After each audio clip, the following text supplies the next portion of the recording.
ফেরাউন ডুবে গেছে, আর আপনাদের নেত্রীর সময় ছিল ৪৫ মিনিট। যারা জীবনে জুলুম করেছে, আজ হোক আর কাল হোক, তাকে জুলুমের ফল ভোগ করতেই হবে, এবং বিচারের মাঠে তাদের বিচার পরে হবে। রাসূল সাল্লাল্লাহু আলাইহি সাল্লাম বলেন, লাক্কিনু মাউতাকুম লা ইলাহা ইল্লাল্লাহ, তোমরা তোমাদের মমর্ষ ব্যক্তিকে লা ইলাহা ইল্লাল্লাহ স্মরণ করাও। লা ইলাহা ইল্লাল্লাহ, সেখানে কোরআন তেলাওয়াত চলবে না, সেখানে সূরা ইয়াসিন পড়া চলবে না, সেখানে লা ইলাহা ইল্লাল্লাহ ওই ১,০০,০০০ বার দোয়া ইউনূস পড়া চলবে না।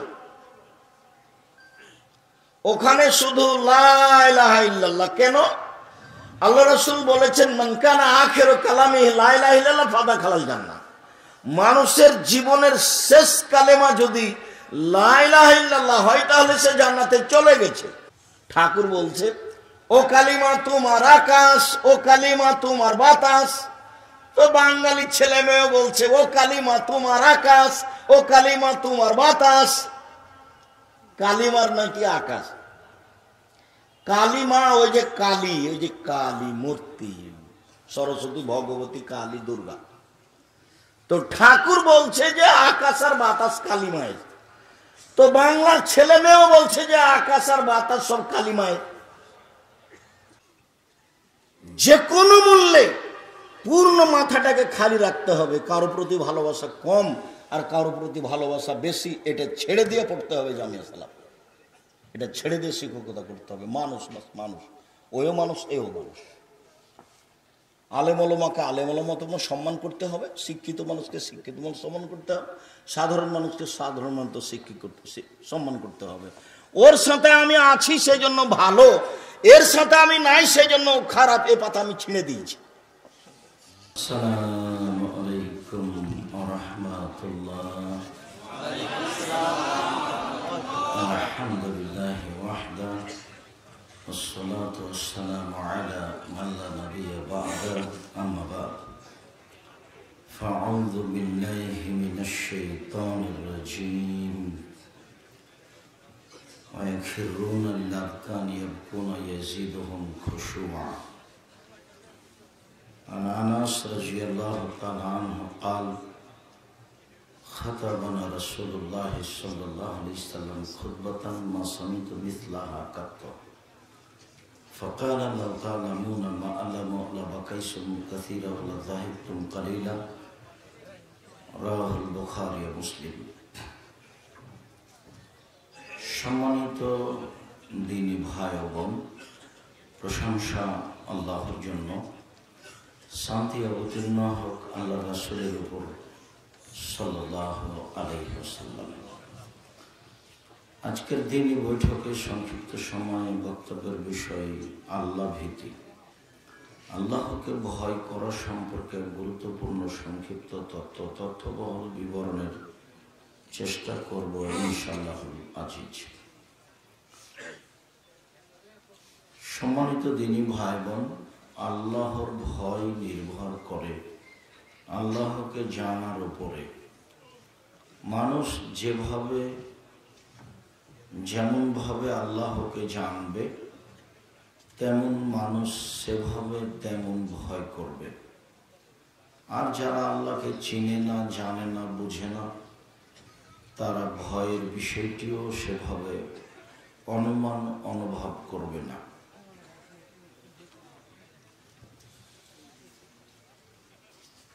আল্লাহ তাআলা বলেন, ইন্নামা ইয়াখশাল্লাহ মিন ইবাদিহিল উলামা, নিশ্চয় যারা আলেম ওলামা, যারা আল্লাহকে চিনে বুঝে, তারাই মাত্র আল্লাহকে ভয় করে। আল্লাহ এ কথা বলছেন যে যারা আল্লাহকে চিনে জানে, তারাই আল্লাহকে ভয় করে। আল্লাহ তাআলা বলেন, ফা'লাম আন্নাহু লা ইলাহা ইল্লাল্লাহ ওয়াস্তাগফির লিযামবিক। মোহাম্মদ সাল্লাল্লাহু আলাইহি সাল্লাম আপনি আগে জেনে নিন যে আল্লাহ ছাড়া কোনো মাবুদ নেই, এটা আপনি আগে অবগত হন, তারপরে আপনি আল্লাহর কাছে ক্ষমা চান। জানা কথাটা আল্লাহ আমাদের নবীকে বলছেন যে আপনি আগে এটা স্পষ্ট হন যে আল্লাহ ছাড়া কোনো মাবুদ নেই, তারপর আপনি আপনার কথা বলেন। আবু হুরায়রা রাদিয়াল্লাহু তাআলা আনহু বলেন, রাসূল সাল্লাল্লাহু আলাইহি ওয়াসাল্লাম বলেছেন, আইয়ুবুন আবদিন আযনাবা যামবান সুম্মা ক্বালা রব্বি আযনাবতু ফাগফিরলি। যে কোনো পুরুষ, যে কোনো নারী যখন কোনো পাপ করে, পাপ করার পরে বলে রব্বি আযনাবতু ফাগফিরলি, আমি তো পাপ করেছি, তুমি আমাকে ক্ষমা করো। এই কথা যখন মানুষে বলে তখন তার উত্তরে আল্লাহ তাআলা বলেন, আলেমা আব্দি আন্নাল্লাহু রাব্বান ইয়াখুজুনা ওয়া ইয়াগফির লাহু ইয়াখুজুহু ওয়া ইয়াগফির লাহু। আমার দাস দাসী কি জানে যে তার একজন প্রতিপালক রয়েছেন যিনি শাস্তি দিতে পারেন, যিনি ক্ষমা করতে পারেন? এটা কি আমাকে জেনে বলছে? যদি ও জেনে বলে থাকে তাহলে আমি তাকে ক্ষমা করে দিলাম, গফারতু লাহু। সুম্মা মাকাসা, দিন যায় রাত্রি যায়, দিন যায় রাত্রি যায়, আবার পাপ করে ফেলে, তারপর আমাকে বলে রব্বি আযনাবতু ফাগফিরলি, আমি পাপ করেছি, আমাকে ক্ষমা করো।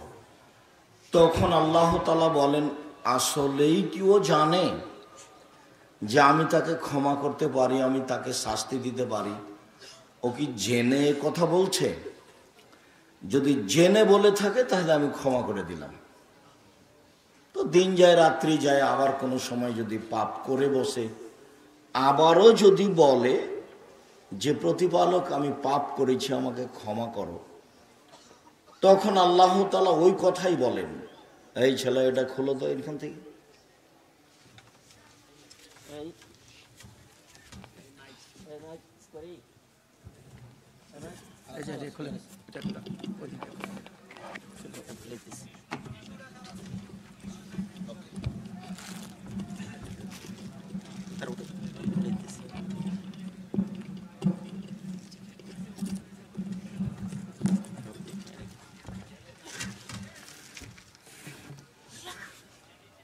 তারপরে আল্লাহ তাআলা বলেন, এভাবে যতবার জেনে শুনে বলবে ততবার আমি ক্ষমা করে দেব। এই ব্যাপারে ইবলিস যে আল্লাহ তাআলার কাছে দাবি জানিয়েছিল, তখনও আল্লাহ এরকম কথা বলেছিলেন। কোরআন মাজিদে উল্লেখ হয়েছে, আল্লাহ যখন ইবলিসকে বললেন যে তুমি সরে যাও, যেহেতু আমি আদমকে মেনে নিতে বললাম ফেরেশতাকে, এবং তোমাকেও বললাম, তো ফেরেশতারা তো আদমকে মেনে নিল, তুমি তো মানতে পারলে না, তো তুমি আমার রহমত থেকে সরে যাও। তো ইবলিস বলল, ঠিক আছে, তাতে আমি রাজি আছি, তবে আমার একটা দাবি মানতে হবে। কি? আমাকে বেঁচে থাকার সুযোগ দিতে হবে ইলা ইয়াউমিল কিয়ামাহ, কিয়ামত পর্যন্ত। তো আল্লাহ বললেন যে হ্যাঁ আমি মেনে নিলাম, তবে এলা ওয়াক্তি মালুম, একটা সময় পর্যন্ত। ওর ভাষাটা ছিল কিয়ামত পর্যন্ত, আর আল্লাহ বললেন যে একটা সময় পর্যন্ত মেনে নিলাম, তাহলে কিয়ামতের আগে তার মরণ হতে পারে। ও বলল যে আমি একাই জাহান্নামে যাব না, আদম সন্তানকে নিয়েই যাব। তো আমি যদি আগেই মরে যাই তাহলে আদম সন্তান তো অনেকেই জান্নাতে চলে যাবে, তো তাহলে তো আর আমার যেটা জিদ সেটা তো হবে না, তাহলে আমাকে কিয়ামত পর্যন্ত বাঁচার সুযোগ দেন। তা আল্লাহ বললেন ঠিক আছে দিলাম, তবে এলা ওয়াক্তি মালুম, একটা নির্ধারিত সময়। আল্লাহ ইবলিসের ভাষাটা নকল করলেন না, তবে সময় দিলেন। যখন সময় ইবলিস পেয়ে গেল তখন বলছে রব্বি হে আমার প্রতিপালক, ওয়া ইজ্জাতেকা, তোমার সম্মানের কসম। ইবলিস বলছে যে রব্বি, হে আমার প্রতিপালক। তার মানে ও ভালোভাবেই জানে যে আল্লাহ আছে। ও হলো 14 ইলিমের পড়া, মানে বিদ্যা বুদ্ধি তার ভালো আছে। ও বলছে রব্বি, এটা ইবলিসের ভাষা। রব্বি, হে আমার প্রতিপালক, তোমার সম্মানের কসম করে বলছি, লাউবিয়ানাল ইনসানা মা দামাত আরওয়াহুম ফি আসাদিহিম, আদমের ছেলে মেয়ের দেহে যতদিন শ্বাস থাকবে আমি তাকে ভুল পথে, ভ্রান্ত পথে নিয়ে যাব যাব যাব। আমি একাই জাহান্নামে যাব এই সিদ্ধান্ত আমার নয়, আদমের ছেলে মেয়েকে নিয়েই যাব। জিদ করে যা বলে, তো জিদ করে ইবলিশও বলল যে লাউবিয়ানাল ইনসানা মাদামা তারওয়াহুম ফি আসাদিহিম, ওর দেহে শ্বাস থাকলে আমি তাকে ভুল পথে নিয়ে যাব, আর যখন শ্বাস নাই তখন আমারও কাজ নাই, তারও কাজ নাই। ও যখন এই দাবি জানালো, এখন তার উত্তরে আল্লাহ বলছে, ওয়া ইজ্জতি ওয়া জালালি ওয়া ইরতিফায়ে মাকানি, আমার সম্মানের কসম, আল্লাহ বলছেন আমার সম্মানের কসম, আমার ইজ্জতের কসম, আমার মর্যাদার কসম, আদম সন্তান যতবার ক্ষমা চাইবে ততবার আমি ক্ষমা করে দিব।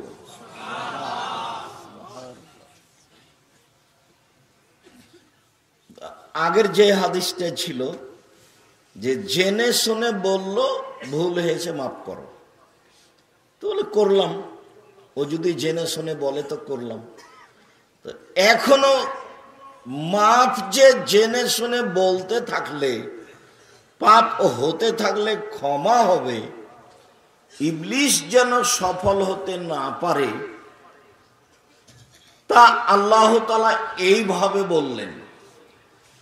আল্লাহ বললেন না যে তুই পারবি না, এ কথা বললেন না, বা বললেন না যে ঠিক আছে তুই ভ্রান্ত পথে নিয়ে যাস আমি দেখব, এ কথা বললেন না। বললেন যে আদম সন্তান যতবার আমাকে বলবে ভুল হয়েছে ততবার আমি কি করব? ক্ষমা করে দেব। তাহলে আদম সন্তানের বলা কাজটা থেকে গেল, না বললে হবে না, মানে বলতে হবে আস্তাগফিরুল্লাহ ওয়া আতুবু ইলাইহি, আস্তাগফিরুল্লাহ আল্লাযী লা ইলাহা ইল্লা হুয়াল হাইয়ুল কাইয়্যুম ওয়া আতুবু ইলাইহি, রব্বিগফিরলি ওয়া তুব আলাইয়া ইন্নাকা আনতাত তাওয়াবুল গফুর, আল্লাহুম্মা আনতা রাব্বি লা ইলাহা ইল্লা আনতা খালাকতানি ওয়া আনা আবদুকা ওয়া আলা আহদিকা ওয়া ওয়াদিকা মুস্তাতাতু আউযু বিকা মিন শাররি মা সানাতু আবু আলাকা বিনি'মাতিকা আলাইয়া ওয়া আবু বিযামবি ফাগফিরলি ফাইন্নাহু লা ইয়াগফিরু যুনুবা ইল্লা আনতা। এভাবে বলতে থাকতে হবে তাকে। ও বললে আমি এটা করে দেব। এখানে একটা, এই বাচ্চা একটু থামো, ও আপনার মধ্যে থেকে উঠছে, আপনি তো অনুমান করছেন না। ওই যে কথাটা এখন বলতে যাচ্ছি সেটা আপনারটাও হবে, আর যে উদ্দেশ্যে বলতে যাচ্ছি সেটাও হবে। শোনেন, বুখারী মুসলিমের হাদিস, মুআয ইবনে জাবাল একদা আল্লাহ রসুলের পিছে বসে আছেন গাধার উপরে। তো গাধা তো ছোট প্রাণী, তো গাধার উপরে আল্লাহর নবী আছেন সামনে, আর মুআয ইবনে জাবাল আছেন পিছনে। তো আল্লাহ রসুল বলছেন মুআয, তো মুআয ইবনে জাবাল বলছেন লাব্বাইক ওয়া সাদাইক, জি প্রস্তুত, বলেন। মুআয রাদিয়াল্লাহু তাআলা বললেন এইভাবে। আল্লাহ বলছেন, আল্লাহ রসুল বলছেন মুআয, তো মুআয ইবনে জাবাল বলছেন লাব্বাইক ওয়া সাদাইক, জি বলেন, প্রস্তুত, বলেন কি বলছেন। তো রাসূল সাল্লাল্লাহু আলাইহি সাল্লাম বললেন মুআয, তো মুআয ইবনে জাবাল বললেন লাব্বাইক ওয়া সাদাইক, জি প্রস্তুত, বলেন। এতবার আল্লাহ রসুল বলছেন কেন? এতবার বলার কি প্রয়োজন? পাশেই তো বসে আছেন, দূরে নয় তো। আল্লাহ রসুল যেই কথাটা বলছেন সেই কথাটা ধরে রাখতে হবে, সেজন্য প্রস্তুত করলেন। তা আমি তো কেসা কাহিনী বলি না, আমি কোরআন হাদিসের অনুবাদ করব, তখন আপনি অমনোযোগী থাকবেন, এটা আমি গ্রহণ করি না। দয়া করে অল্প কয়েক মিনিট মোবাইল ফোন, কথাবার্তা, চলাফেরা, লেনদেন, ক্রয় বিক্রয় বন্ধ রাখেন। আপনি আপনার কোনো প্রয়োজন আমাকে দেখায়েন না, যেটা আমি গ্রহণ করব না। তো এখন আল্লাহ রাসূল বলছেন, মুআজ বলতে পারো আল্লাহ আমাদের কাছে কি পান আর আমরা আল্লাহর কাছে কি পাই? পরস্পর পাওনাটা কি? আমাদের একটা দাবি আছে, পাওনা আছে, আমরা সেটা পাই, দিয়ে দিতে হবে আমাদের। আর আল্লাহ আমাদের কাছে একটা পান, সেটা দিয়ে দিতে হবে। তো মুআজ ইবনে জাবাল বলছেন যে আল্লাহ রাসূল আলাম, আল্লাহ এবং আল্লাহ রাসূল ভালো জানেন, এগুলো আমি বলতে পারবো না, আমি জানি না। তখন আল্লাহ রাসূল বলছেন, মুআজ শোনো, আল্লাহ আমাদের কাছে পান যে আমরা তার শিরক করব না, এটাই তার পাওনা। আল্লাহর পাওনা আমাদের কাছে যে আমরা শিরক করতে পাবো না। আর আমাদের দাবি হলো তিনি শাস্তি দিতে পাবেন না। আমাদের পাওনা হলো উনি শাস্তি দিতে পাবেন না আমাদেরকে, আর তার পাওনা হলো তিনি আমরা শিরক করতে পাবো না। তো তারটা আগে না আমাদেরটা আগে? তারটা আগে। শিরক নেই যখন জান্নাত তখন, শিরক আছে যখন জাহান্নাম তখন। আব্দুল্লাহ ইবনে উমর রাদিয়াল্লাহু তাআলা আনহু বলেন, রাসূল সাল্লাল্লাহু আলাইহি সাল্লাম বলেছেন, মান মাতা লা ইশরিক বিল্লাহ দাখালাল জান্নাহ। কেউ যদি মারা যায় শিরক না করে তাহলে জান্নাতে চলে গেছে। আর কেউ যদি মারা যায় শিরক থাকে তো ফাদাখালান নার, ও জাহান্নামে চলে গেছে। তো পরস্পর পাওনাটা কি? আমাদের পাওনা কি? শাস্তি দিতে পাবেন না তিনি। আর তার পাওনা কি? শিরক আমরা করতে পাবো না। তাহলে হলো পরস্পর পাওনা আদায় করে দেওয়া।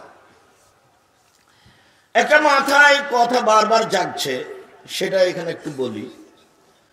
রাসূল সাল্লাল্লাহু আলাইহি সাল্লাম বলেন, লাক্কিনু মাউতাকুম লা ইলাহা ইল্লাল্লাহ।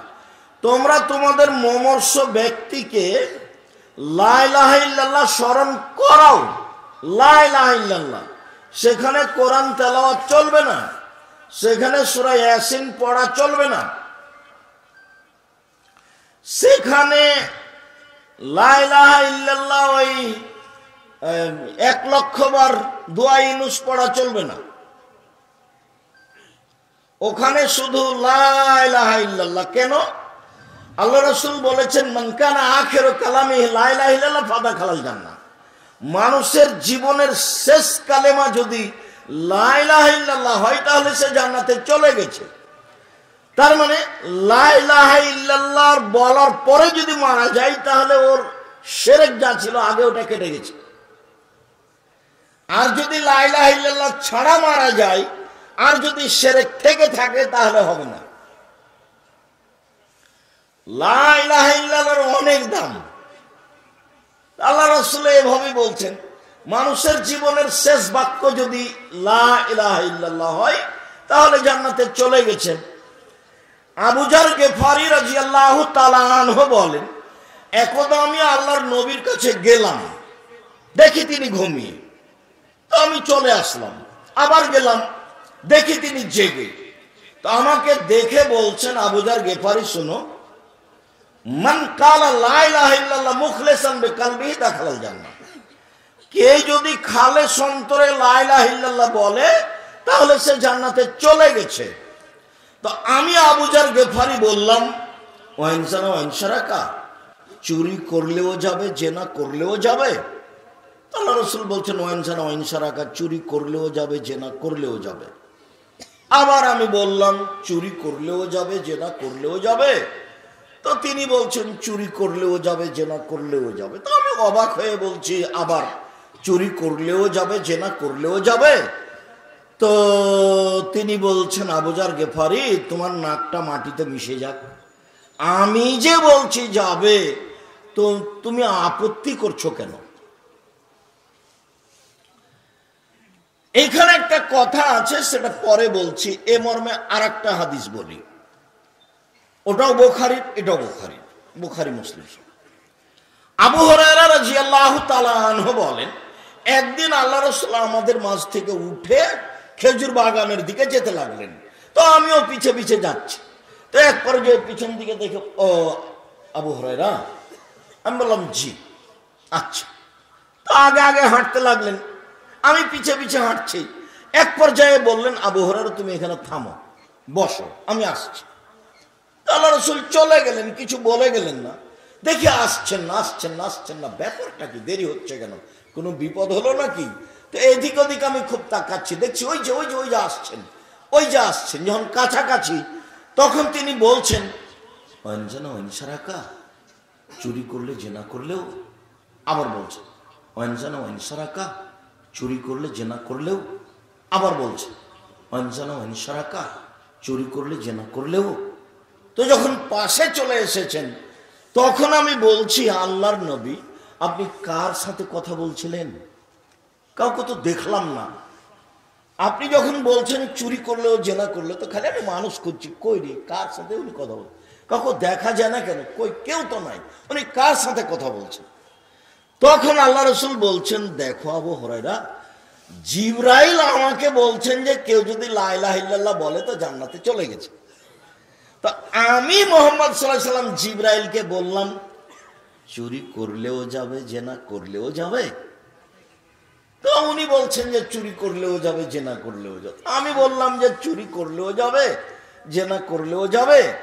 তাহলে ঘটনা হলো, একবার আল্লাহর নবী আর আবু জার গিফারি, আর একবার হলো জিবরাইল আলাইহিস সালাম এবং মুহাম্মদ সাল্লাল্লাহু আলাইহি ওয়াসাল্লাম। বুঝা গেল না কথা? কথা একটাই, অমনোযোগী থাকবেন না। দাঁড়িয়েও যারা আছেন, জায়গা থাকলে বসেন, আর জায়গা না থাকলে খুব খেয়াল করে দাঁড়িয়ে থাকতে। আমি বুঝতে পারছি রাত অনেক হয়েছে, ক্লান্তি হবে, এটাই স্বাভাবিক। আবার দেখেন তো, আল্লাহর নবী আর জিবরাইলের মধ্যে, আল্লাহর নবী এবং আবু জার গিফারির মধ্যে যেই কথা হলো, সেই কথা আল্লাহর নবী এবং জিবরাইলের মধ্যে হলো, মানে লা ইলাহা ইল্লাল্লাহ। এবার যেটা আমি বলতে চেয়েছি সেটা বলি, তারপরে এখানে আবার ফিরে আসছি ইনশাআল্লাহ। আল্লাহর নবী বা কেন বারবার বললেন যে চুরি করলেও যাবে জেনা করলেও যাবে? আবু জার গিফারি রাদিয়াল্লাহু তাআলা আনহু কেন বললেন যে চুরি করলেও যাবে জেনা করলেও যাবে? এই দুটা পাপের চেয়ে বড় পাপ সিরিয়ালে আরো আছে। এক নাম্বার বড় পাপ হলো শিরক করা, সিরিয়ালে ওটা এক নম্বরে। দুই নম্বরে বড় পাপ হলো বাপ মায়ের অবাধ্য সন্তান হওয়া, অমান্য করা বাপ মাকে। মেনেই চলতে হবে, বাপ মাকে ভেসে যাক আর কেটে যাক, যা হবে হবে। তিন নম্বর বড় পাপ হলো মিথ্যা সাক্ষী দেওয়া। জেনা চুরি 5, 6, 4, 5-এ আছে, যদিও মহাপাপ, দুটাই মহাপাপ। তা এই দুটাকে তিনি বারবার বলছেন কেন? এর চেয়ে তো বড় পাপ আছে, সেগুলো বললেন না কেন? তার কারণ হলো যে এই দুটা পাপে সামাজিকভাবে মানুষ যত অপমান হয়, আর কোনো পাপে মানুষ তত অপমান হয় না। দিন রাত মানুষ শিরক করছে, কোনো কথাই নাই, সুন্দর দিব্যি বেঁচে আছে। ছেলেরা একবারে স্কুলে সবাই উচ্চ স্বরে বলছে, ও কালিমা তোমার আকাশ, ও কালিমা তোমার বাতাস। আমি নাহি বললাম তোর বাপের আকাশ, তো কেউ কি বলল? ঠাকুর বলছে, ও কালিমা তোমার আকাশ, ও কালিমা তোমার বাতাস। তো বাঙালি ছেলে মেয়ে বলছে, ও কালিমা তোমার আকাশ, ও কালিমা তোমার বাতাস। কালিমার নাকি আকাশ? কালিমা ওই যে কালী, ওই যে কালী মূর্তি, সরস্বতী, ভগবতী, কালী, দুর্গা। তো ঠাকুর বলছে যে আকাশ আর বাতাস কালিমায়। তো বাংলার ছেলে মেয়েও বলছে যে আকাশ আর বাতাস সব কালিমায়। আমি তো বলেছি 71 সাল থেকে নিয়ে এখন পর্যন্ত কোন শিক্ষিত মানুষ শিক্ষামন্ত্রী হয়নি। আপনি যাকে বিদ্যা বলছেন আল্লাহ রাসূল তাকে বলেননি, তো আমার করার কি আছে, আমি কি করতে পারি? আমি তখন বলেছি যে আপনার ওটা বিদ্যা নয়, আল্লাহ মাফ করো। তো সবচেয়ে বড় পাপ সবাই করছে, ছেলে মেয়ে, ছাত্র শিক্ষক, মা বাপ, বেটা বেটি, দুনিয়া ঘুরে সবাই আবার 14 ইলিমের পড়া, তো কোনো তো সমস্যা হয় না। বাপ মাকে এমন ভাবে বলছে যে মাকে ধরে বাড়ি থেকে বের করে দিয়েছে, তুই যা, তুই সবচেয়ে খারাপ। মায়ের কারণে বাড়িতে সব গন্ডগোল ঝামেলা। আর এ কথাও ঠিক যে মা মুখ দিয়ে যা বের করছে সেটাই উল্টা, একেবারে উল্টা বলছে। উল্টা বলবে এ কথাই ঠিক। মা যেদিন তোমাকে আদর করে খাওয়াচ্ছিল, চুমা দিচ্ছিল, সেদিন মা ভালো, তো সবার কাছেই ভালো। যেদিন বউ খুব সাদের, মা যা বলে খালি উল্টাই বলে, মা খালি বউকে গালি দেয়, যা বলে মা উল্টা বলে। টাকা দিলেও টাকাটি বেটি বড় বেটির বেটাকে দিয়ে দেয়। আর আমার ছেলে মেয়েকে মা ভালোবাসে না।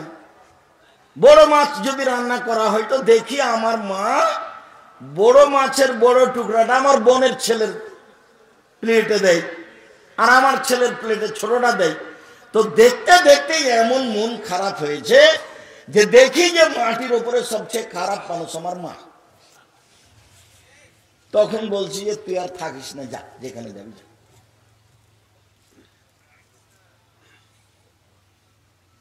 তো আল্লাহ এবং আল্লাহ রাসূল এমন ভাবে বললেন যে বাপ মাকে উপরে নিয়ে যেতে যেতে যেতে যেতে আল্লাহর পাশে গিয়ে রাখলেন। বললেন, ওয়াবুদুল্লাহ ওয়ালা তুশরিকু বিহি শাইআ, পৃথিবীর মানুষ তোমরা আল্লাহর ইবাদত করো, তার সাথে শিরক করো না।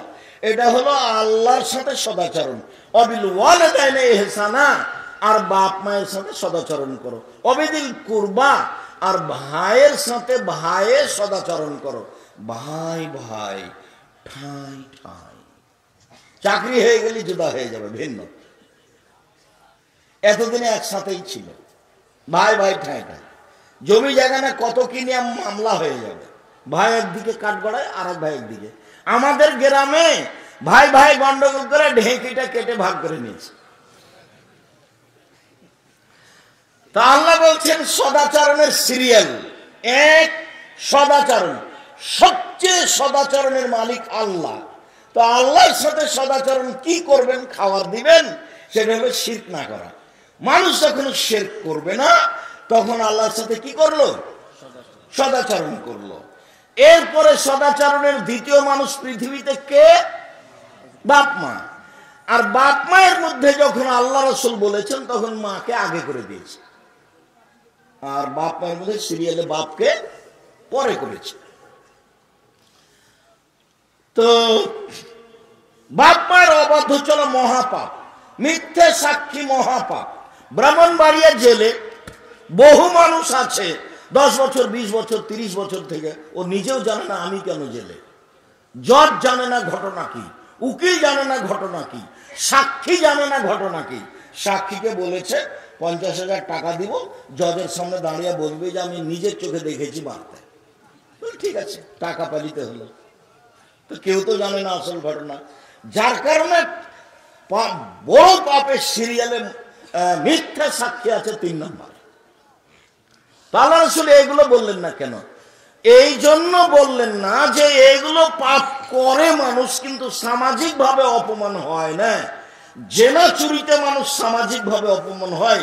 চোর যদি ধরা পড়ে তো আরেকজন চোরও তাকে মারে।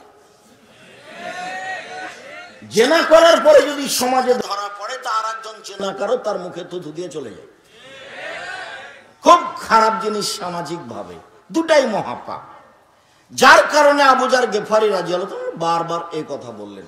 সম্মানিত দিনী ও ভাই বোন, বলছিলাম আল্লাহকে চিনে মানুষ যদি বলে যে আল্লাহ আমার ভুল হয়েছে আমাকে মাফ করো, তাহলে সেটা মাফ। আল্লাহকে চিনা জানা বিষয়টি খুব জরুরি, যার কারণে আল্লাহকে চিনা জানার জন্য প্রতিষ্ঠান খুলতে হবে। তো মানুষে বলছে যে আমার বাপ মারা গেছে, আমি তো বড় চাকরি করতাম, এখন রিটায়ার্ড হয়েছি, একটা আমার মায়ের নামে হিফজখানা খুলে দিই। তো হিফজখানা খুলেছে, তো বলছে আব্দুর রাজ্জাক সাহেব আপনি একটু চলেন, ছেলেদের পাগড়ি দিয়ে দিতে হবে। কি হয়েছে? মানে কোরআন মুখস্থ করেছে। তো দিলাম, 5টা ছেলে হিফজ করেছে, তো দাঁড়াইলো, তো মাথায় ওর পাগড়ি দিয়ে দিলাম। ও এখন পরের দিন একটা বড় টুপি মাথায় দিয়ে ওপরে একটা লাল রুমাল দিয়ে খালি মানুষের বাড়িতে দাওয়াত খাচ্ছে। এখন ওকে যদি বলেন যে হাফেজ সাহেব, মসজিদের মেহরাবে ডান দিকে লেখা আছে আল্লাহ আর বাম দিকে লেখা আছে মোহাম্মদ, এটা কেমন? ভালো। আচ্ছা হাফেজ সাহেব, মেহরাবের ডান দিকে লেখা আছে আল্লাহ আর বাম দিকে লেখা আছে আকবর, আল্লাহু আকবর, এটা কেমন? বলে ভালো। তো আগেরটাও ভালো, পরেরটাও ভালো। আল্লাহ মোহাম্মদও ভালো আর আল্লাহ আকবরও ভালো। এই অনুভূতি না একজন হাফেজের, তাহলে তার মধ্যে আর আমার মধ্যে পার্থক্য কি? আমি পারি নাস ফালাক দিয়ে কোরআন মাজিদ পড়ে নামাজ পড়তে, সালাত আদায় করতে, আরো একটু বেশি পারে, এইটুকু পার্থক্য। তো আমি গরু চড়াই, জমি চাষ করি, আরো মানুষের বাড়িতে খেয়ে বেড়াই। ওর একবারে হাঁটুর মালাইকে মেরে ফাটিয়ে অচল করে দেওয়ার জন্য চলতে না পারে। প্রথমত হিফজখানার উপরে শক্ত পদক্ষেপ হতে হবে যে হিফজখানা চলবে না। হিফজখানা চলবে যেখানে সালাফি মাদ্রাসা আছে, কওমি মাদ্রাসা আছে, ছেলে মেয়ে এই হিফজ করার পরে ওটা পড়বে, এই টার্গেটে, এই লক্ষ্যে কোরআন মুখস্থ করতে হবে বিদ্যার সুবিধার জন্য। এটা বিদ্যার সুবিধা করে, এটা মৌলিক বিদ্যা নয়। বুঝাতে পারলাম না? তোর মায়ের নামে খুলেছে, বলছে জান্নাত কিনছি, আর ও শুধু মানুষের বাড়িতে কি করে বেড়াচ্ছে? কোরআন মাজিদ পড়ে বেড়াচ্ছে, কবরে বক্সে দিচ্ছে, কবরে বক্সে দিচ্ছে। তো এক বাড়িতে গেছে পড়তে 10 জন, তো 1 ঘন্টা পরে বলছে যে ওস্তাজি আমাদের হয়ে গেছে। তখন হুজুরা বলছে যে ভাইজান আমাদের কোরআন মাজিদ পড়া হয়ে গেছে, একবার পড়ে বক্সে দিয়েছি। আচ্ছা ঠিক আছে, টাকা পয়সা দিয়েছে। এখন বাড়িতে আসছে আর একজন আরেকজনকে বলছে তুই কতটুকু পড়েছিস? বলে আমি 1 পৃষ্ঠা। তুই কতটুকু? বলে আমি 1/2 পৃষ্ঠা। তুই কতটুকু? আমি পড়িনি, খালি এমনি ঝোঁকছিলাম। কারোর তো কোনো অনুভূতি নেই, একবারে অনুভূতিহীন। আরে আপনি তো একটা বই পুস্তক চর্চা করেন, ওর বই পুস্তক ধারে কাছে নাই, খালি খাওয়ার ধান্দা, তার 10 টাকা ইনকামের ধান্দা। ওই যতগুলো ছেলেকে পড়ায় অধিকাংশ হাফেজ, ওই ওর ছেলেটাকে বলে তোর মাকে বলিস একটু ভালো তরকারি দিয়ে যেন পাঠাই, তোর বাপকে বলিস আমাকে 20,000 টাকা দিতে হবে। আমি প্রতিষ্ঠানের প্রিন্সিপালের দায়িত্ব পালন করি অনেক দিন থেকে, আর 9 সাল থেকে নিজে প্রতিষ্ঠান পরিচালনা করি, 16 সাল থেকে বড় বড় প্রতিষ্ঠান পরিচালনা করি, শত শত হাফেজ। আর এই জামিয়া সালাফিয়া থেকে 1 বছরে গড়েন প্রায় 100 জন হাফেজ হয়, 60 জন 70 জন তো আছেই, 30-40 জন মেয়ে হাফেজা হয়। তা আমি খালি বলি দেখো এইভাবে হিচ করে তোমরা আবার কোথাও কাজে লাগিও না, একটু পড়ো, লক্ষ্য উদ্দেশ্যে যেন উল্টে না যায়। জামিয়া সালাফে যত ছাত্র হাফেজ হয়, এদেশের অনেক হিফজখানা মাদ্রাসাতে তত ছাত্র নাই। জামিয়া সালাফে তো প্রায় 5,000 ছেলে মেয়ে পড়াশোনা করে। দেশের সর্ববৃহৎ শিক্ষা মানে, দেশের সর্ববৃহৎ শিক্ষা গুণে, দেশের সর্ববৃহৎ শিক্ষক মানে, দেশের সর্ববৃহৎ শিক্ষক গুণে, দেশের সর্ববৃহৎ আয়তনে, দেশের সর্ববৃহৎ ছাত্র ছাত্রী এতিম সংখ্যায় 519 জন খালি এতিম আছে, 300 জন শিক্ষক শিক্ষিকা আছেন, যার এতদিন বেতন লাগছিল 32 লক্ষ, সামনে জানুয়ারি থেকে কত লাগবে তা হিসাবে বুঝবো, তখন বলবো।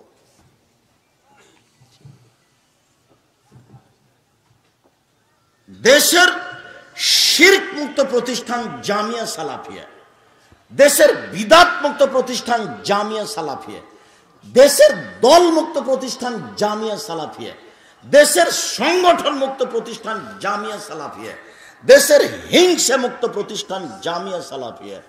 কেউ কারো পক্ষ নিতে পারবে না, মুখ খুলতে পারবে না। 60 জন 70 জন অফিসের শিক্ষক বসে আছেন, কেউ কারো কোনো দলের কোনো সংগঠনের পক্ষ নিয়ে মুখ খোলার সাহস নাই।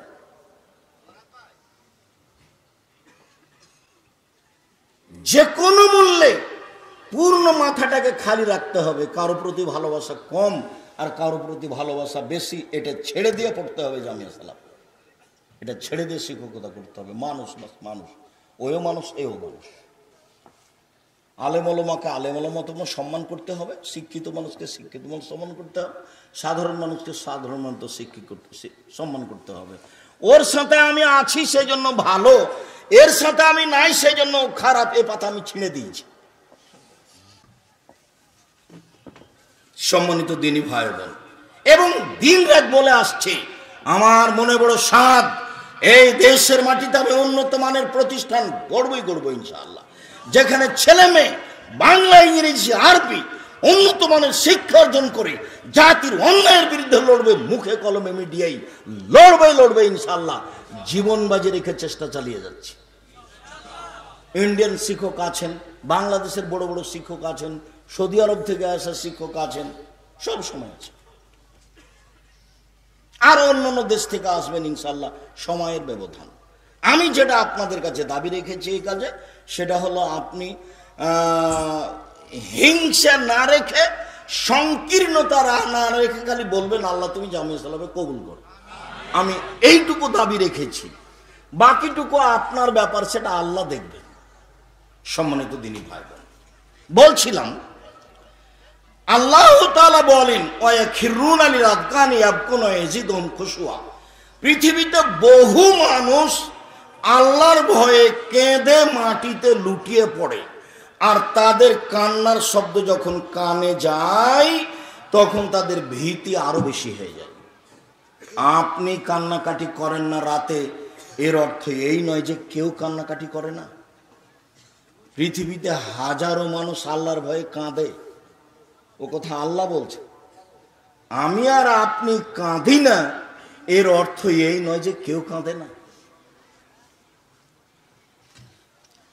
আনাস রাদিয়াল্লাহু তাআলা আনহু বলেন, রাসূল সাল্লাল্লাহু আলাইহি ওয়াসাল্লাম বলেছেন, একদা তিনি খুতবা দিলেন, এরকম খুতবা আমরা কোনোদিন শুনিনি। তিনি বক্তব্যে বললেন, লাউ তা'লামুনা মা আ'লামু লাবাকিতুম কাসীরা ওয়া লাযাহিকতুম কালীলা। পৃথিবীর মানুষ, তোমরা যদি আল্লাহকে চিনতে আমি যেভাবে চিনি, পৃথিবীর মানুষ তোমরা যদি আল্লাহকে জানতে আমি যেভাবে জানি, পৃথিবীর মানুষ তোমরা যদি আল্লাহকে চিনতে আমি যেভাবে চিনি, পৃথিবীর মানুষ তোমরা যদি আল্লাহকে জানতে আমি যেভাবে জানি, লাউ বাকাইতুম কাসীরা ওয়া লাযাহিকতুম কালীলা, তাহলে বেশি বেশি কাঁদতে, কম কম হাসতে। কই আপনি তো নাতি নাতনি নিয়ে খালি দিন রাতে হাসেন, কাঁদেন কখন? আল্লাহর ভয়ে আপনার কান্নাকাটি কখন? আল্লাহ তাআলা আমাদের নবীকে বলছেন, ফাইদা ফারাগতা ফানসব ওয়া ইলা রাব্বিকা ফারগাব। মুহাম্মদ সাল্লাল্লাহু আলাইহি সাল্লাম, আপনি যখন দুনিয়াবি কাজ থেকে অবসর হবেন তখন রাতের ইবাদতে কঠোর শ্রমে আত্মনিয়োগ করুন, আর আপনি আমাকে যা বলবেন তা ভয় ভীতি নিয়ে কান্নাকাটি করে বলুন। আল্লাহ আমাদের নবীকে আদেশ করছে যে আপনি দুনিয়াবি কাজ শেষ করে অবসর সময়ে ইবাদত করেন, আর আমাকে যেটা বলবেন সেটা কান্নাকাটি করে বলেন। এটা আল্লাহর আদেশ আমাদের নবীকে। তো আমরা কান্নাকাটি করতে পারি না, এই জন্য যেন আমরা আল্লাহকে আমরা চিনি না। আবু হুরায়রা রাদিয়াল্লাহু তাআলা আনহু বলেন, রাসূল সাল্লাল্লাহু আলাইহি সাল্লাম বলেছেন, 7 শ্রেণীর মানুষ বিচারের মাঠে বিশেষ ছায়াতলে থাকবে। 7 শ্রেণীর মানুষ। যেই দিন সূর্য মানুষের মাথার উপরে 1 মাইল উপরে হবে, অর্ধ হাত কথাটা মিথ্যে। যেদিন সূর্য মানুষের মাথার উপরে 1 মাইল উপরে হবে, মানুষের কারো ঘাম হবে টাকনু পর্যন্ত, কারো শরীরের ঘাম হবে হাঁটু পর্যন্ত, কারো শরীরের ঘাম হবে কোমর পর্যন্ত, কারো শরীরের ঘাম হবে নাক পর্যন্ত। এই সময়ে 7 শ্রেণীর মানুষের গায়ে কোনো ঘাম থাকবে না। কেন? তাদের উপরে সূর্যের আলো থাকবে না, তারা ফ্রি থাকবেন। এক, ইমামুন আদিল, ন্যায়পরায়ণ নেতা। ন্যায়পরায়ণ নেতা খুব বেশি সম্মানী, তো জালেম নেতা খুব বেশি অপমানী। ফেরাউন ডুবে গেছে, আর আপনাদের নেত্রীর সময় ছিল 45 মিনিট। যারা জীবনে জুলুম করেছে, আজ হোক আর কাল হোক, তাকে জুলুমের ফল ভোগ করতেই হবে, এবং বিচারের মাঠে তাদের বিচার পরে হবে। যখন জাকাতের ব্যাপারে কথা আসলো, তখন আল্লাহর নবী বললেন যে যারা জাকাত দেয়নি তাদের বিচার পরে হবে। তো ওরা কি জুলুম করলো? ওরা ফকির মিসকিনের উপরে জুলুম করেছে, হক মেরে খেয়েছে। ধনী মানুষেরা কার হক মেরে খেয়েছে? ফকির মিসকিনের। তো যেহেতু ধনী মানুষ ফকির মিসকিনের হক মেরে খেয়েছে, কাজে ও জালেম, ওর বিচার পরে হবে। 2, শাবুন নাশা ফি ইবাদাতিল্লাহ, বাল্য অবস্থা থেকে যে ইবাদতে অভ্যাসী, সে বিশেষ ছায়াতলে থাকবে। 3, রাজুলুন খারাজা মিনাল মসজিদ হাত্তা ইয়ারজি ইলাইহি, ওই লোক কালবুহু মুআল্লাকুন বিল মসজিদ, ওই লোক যে মসজিদ থেকে বের হয়েছে কিন্তু অন্তরটা মসজিদের সাথে ঝুলে আছে, আবার যাবে আবার যাবে আবার যাবে। জোহরে এসেছে, বাড়ি এসেছে, আসর টাইম হলো কিনা, আম্মু আসরের টাইম হয়েছে, বৌমা খালেদা আসরের টাইম হয়েছে, খালি ব্যস্ত, মসজিদে যাবে সেই জন্য। এই থাকবে। 2 বন্ধু আল্লাহর জন্য ভালোবাসা, আল্লাহর জন্য কেটে দিয়েছে, এরা থাকবে। 4, জাকার আল্লাহ খালিয়ান ফাফাজাতাইনুহু, একাই নির্জনে আল্লাহকে ডাকে, তখন 2 চোখের পানি ঝরঝর ঝরঝর করে ঝরে। এই থাকবে বিশেষ ছায়াতলে। আল্লাহর ভয়। একাই যখন আল্লাহকে ডাকে তখন চোখের পানি ঝরঝর করে ঝরে। আল্লাহকে ডাকতে শিখতে হবে। ওই সময় হাত তুলে দোয়া করতে হবে, কান্নাকাটি করতে হবে, আমি অপরাধী বলে স্বীকৃতি দিতে হবে। স্বীকৃতি বড় কথা। ইউনূস আলাইহিস সালাম যখন বললেন লা ইলাহা ইল্লা আনতা সুবহানাকা ইন্নী কুনতু মিনাজ জালিমিন, তুমি ছাড়া কোনো মাবুদ নেই, তোমার পবিত্রতা ঘোষণা করি, আমি অপরাধী। তো উনি কি বললেন? ক্ষমা করো। ক্ষমা চাননি, অপরাধী স্বীকৃতি দিয়েছেন। বুঝাতে পারলাম না কথা? ইউনূস আলাইহিস সালাম কি করেছেন? অপরাধ স্বীকার করেছেন। অপরাধ স্বীকার করলে উনি সন্তুষ্ট হন। তাহলে রাতে বলেন আমি বড় অপরাধী, আমি বড় গুনাহগার, তুমি বড় দয়াবান, তুমি বড় ক্ষমাবান, তুমি আমাকে ক্ষমা ভিক্ষা দাও, বলেন। একাই থাকবেন, নির্জনে, চোখের পানি ঝরবে, তখন আপনি বুঝবেন যে আমি আল্লাহর ভয়ে আল্লাহকে ডাকছি। রাসূল সাল্লাল্লাহু আলাইহি ওয়াসাল্লাম বললেন যে কেউ যদি সুন্দর করে ওযু করে, তারপর অন্তরে ভয় ভীতি নিয়ে 2 রাকাত সালাত আদায় করে, ওয়াজাবাত লাহুল জান্নাহ, সে জান্নাতে যাবেই। হাদিস তো বুখারী মুসলিম। ভয় ভীতি কান্নাকাটি নিয়ে 2 রাকাত সালাত আদায় করলো, তখনও জান্নাতে যাবে।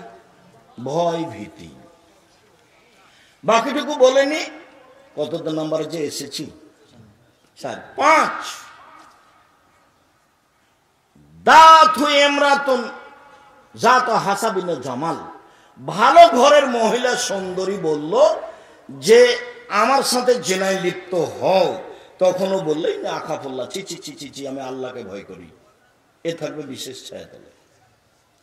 তুমি তো কণ্ঠ নরম শুনলেই তার নাম্বার তোমার মোবাইলে লিখে রাখো, তোমার তো স্বভাব খাসলত বলে কোনো জিনিস নেই।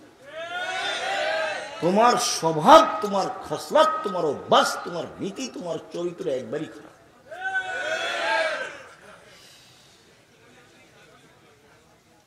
নবীগণের 10টা বৈশিষ্ট্য, সব নবীর 10টা বৈশিষ্ট্য ছিল, 10টা নীতি, বৈশিষ্ট্য, নীতিমালা, অভ্যাস, খাসলত, নীতি, স্বভাব সব নবীর। এক, মুছ কেটে ফেলা, ব্লেড ব্যবহার করা হবে না, মুছ কিছু থাকবে। 2, দাড়ি বড় করা, চেঁচে ফেলে যে তার উপরে অভিশাপ হবে। কেন? ও মহিলা হতে চায়, এটা মহিলার সাদৃশ্য, এইভাবে বলা হবে না।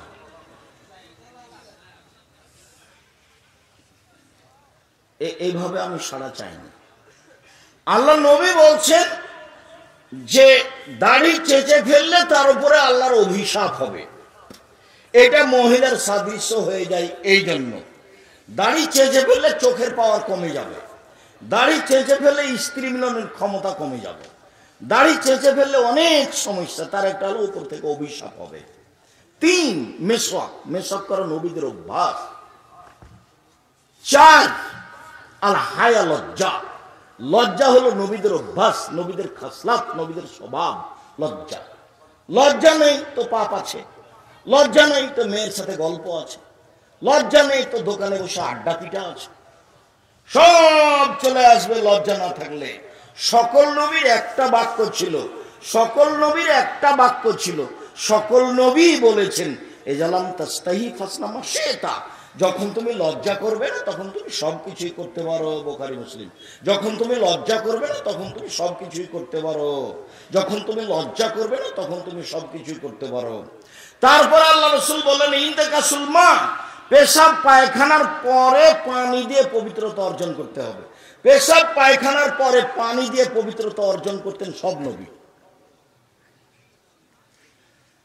পেশাব পায়খানার পরে আগে ঢেল, টিস্যু পেপার, তারপরে পানি, এটা হলো অপরাধ। আবার ঢেল নিয়ে, টিস্যু পেপার নিয়ে 40 কদম হাঁটা নোংরামি, খক খক করে কাঁসা পায়ের উপরে পা তোলা, এটা একবার ন্যায়তম নয়।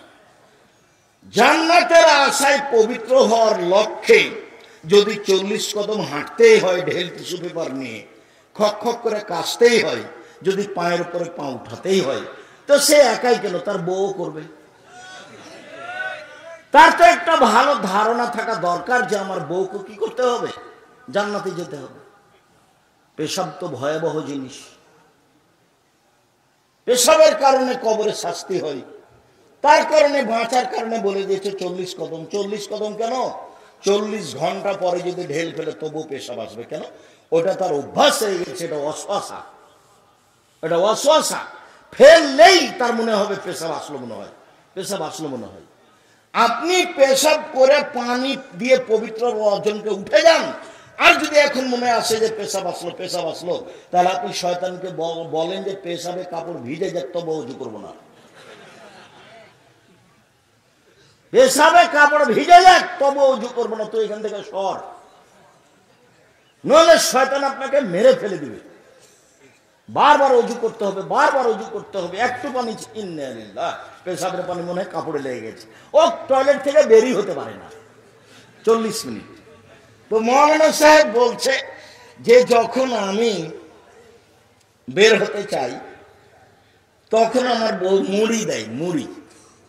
আর যখন আমি বের হওয়ার সময় টয়লেটে যাই তখন আমার বউ ভাত রান্না শুরু করে। আমার টয়লেট থেকে বের হয়ে আসতে আসতে রান্না রেডি হয়ে যাবে, খেয়ে বের। একজন মৌলানা সাহেবের কথা, কিভাবে তাকে ওয়াসওয়াসা ঘিরে রেখেছে, এটা হলো শয়তান করাচ্ছে। আল্লাহ নবী বলেছেন উজু শেষ, বাস একটু হাতে পানি নিয়ে লজ্জাস্থান সামনাসামনি ছিটিয়ে দিবেন। অজুর বিস্তারিত বিবরণ দেখেন জুমার খুতবা আব্দুর রাজ্জাক বিন ইউসুফ চলছে এই পবিত্রতা, দুই মাস থেকে চলছে পবিত্রতা আলোচনা। আগামী জুমায় শেষ হবে ইনশাআল্লাহ, পবিত্রতা নিয়ে আলোচনা চলছে ইনশাআল্লাহ। সম্মানিত দিনী ভাই বোন, কোথায় আছি যে আল্লাহকে বলছে যে আমি বলছে মহিলাকে যে আমি আল্লাহকে ভয় করি, এ থাকবে বিশেষ ছায়াতলে। তারপরে যে দান করে, তার ডান হাত দান করে, তার বাম হাত বুঝতে পারে না, মানে গোপনে দান করে, এ বিশেষ ছায়াতলে থাকবে। ওই হাদিসটা শেষ হয়নি, 10টা বৈশিষ্ট্য। তারপরে বৈশিষ্ট্য হলো নখ কেটে ফেলা। সব নবী নখ কেটে ফেলতেন। নখ বড় রাখা যাবে না। নখ বড় রাখা, নেইল পালিশ দেওয়া ইহুদি খ্রিস্টানদের পতিতালয়ের মেয়েদের বৈশিষ্ট্য। নখ বড় রাখা, নখে নেইল পালিশ দেওয়া ইহুদি খ্রিস্টানদের পতিতালয়ের বৈশিষ্ট্য। সাবধান, কোনো মেয়ে, কোনো পুরুষ, কোনো মহিলা, কোনো পুরুষ নখ বড় রাখতে পাবে না, কাটতেই হবে। নাক ফুলে বেতে বগলের লুম উঠিয়ে ফেলতে হবে। পুরুষ নারী একই হুকুম, ব্লেড ব্যবহার চলবে না। ওহালাকুল আনা, নিচের লুম পরিষ্কার করতে হবে, ঊর্ধ্বে টাইম 40 দিন। পুরুষ নারী একই হুকুম, যেভাবে সহজ, যেভাবে সম্ভব চলেন। ইবনে আব্বাস রাদিয়াল্লাহু তাআলা আনহু বলেন, রাসূল সাল্লাল্লাহু আলাইহি সাল্লাম বলেছেন, আইনানে লা তামাসসুহুমান নার, 2 শ্রেণীর চক্ষু, 2 শ্রেণীর মানুষ জাহান্নামে যাবে না। 2 শ্রেণীর চক্ষু, 2 শ্রেণীর মানুষ জাহান্নামে যাবে না। জাহান্নামের আগুন তাদের স্পর্শ করবে না। 1 বাকাত মিন খাশিয়াতিল্লাহ, ওই মানুষ, ওই চক্ষু যে আল্লাহর ভয়ে কাঁদে। 2 হারাসাত ফি সাবিলিল্লাহ, ওই মানুষ, ওই চক্ষু যে আল্লাহর রাস্তায় পাহারা দেয়, দিন ধর্মের কাজ করে। আবু হুরায়রা রাদিয়াল্লাহু তাআলা আনহু বলেন, রাসূল সাল্লাল্লাহু আলাইহি সাল্লাম বলেছেন, লা ইয়ালিজার রাজুলুন নারা বাকা মিন খাশিয়াতিল্লাহ হাত্তা ইয়ালিজাল লাবানু ফি দারে, গাভীর বাট ওলান থেকে চাপ দিয়ে দুধ বের করে ভিতরে ঢোকানো যায় না, যেমন আল্লাহর ভয়ে কাঁদে যে সে জাহান্নামে যাবে না তেমন। আবার বলি, একটু কাছাকাছি চলে এসেছি, ধৈর্যের পরিচয় দেবেন। গাভীর বাট থেকে, ওলান থেকে চাপ দিয়ে দুধ বের করে ভিতরে ঢোকানো যায় না যেমন, এটা যেমন অসম্ভব, আল্লাহর ভয়ে কাঁদে যে তার জাহান্নামে যাওয়া তেমনি অসম্ভব। এটা আল্লাহ রাসূলের মুখের ভাষা নকল করছে আপনার সামনে। আমাদের সংক্ষিপ্ত আলোচনা আল্লাহ ভীতি। মুআয ইবনে হাওদা রাদিয়াল্লাহু তাআলা আনহু বলেন, রাসূল সাল্লাল্লাহু আলাইহি ওয়াসাল্লাম বলেছেন, সালাসাতু ওয়াইলিন লা তারাহুমুন নার, 3 শ্রেণীর মানুষ জাহান্নামে যাবে না। 3 শ্রেণীর মানুষের চক্ষু জাহান্নাম দেখবে না, ওরা জান্নাতে যাবেই। 1 বাকাত মিন খাশিয়াতিল্লাহ, ওই চক্ষু, ওই মানুষ যে আল্লাহর ভয়ে কাঁদে। 2 হারাসাত ফি সাবিলিল্লাহ, ওই চক্ষু, ওই মানুষ যে আল্লাহর রাস্তায় পাহারা দেয়। 3 গাজাতান মাহারিমিল্লাহ, ওই চক্ষু, ওই মানুষ যে বেগানা নারীকে দেখে চক্ষু নিচু করে, অপর নারীকে দেখে চক্ষু নিচু করে যে সে জান্নাতে যাবেই। এটা খুব কঠিন। আপনি আপনার টিভিতে নগ্ন মেয়ে দেখবেন, খবর শুনবেন, তার মুখের উপরে চোখ রেখে, তখন আপনার ভিতরে লজ্জা কাজ করে, এটা ঠিক নয়, এই কথা মিথ্যে। দোকানে বসে ঘন্টার ঘন্টা টিভি দেখছেন, তখনও আপনার লজ্জা কাজ করে, এ কথা ঠিক নয়। মোবাইলে দিন রাত আপনি উলঙ্গ নগ্ন মেয়েকে দেখে চক্ষু ঠান্ডা করছেন, কলিজা ঠান্ডা করছেন, মন জুড়াচ্ছেন, তখনও আপনার ভিতরে লজ্জা কাজ করে, এ কথা ঠিক নয়।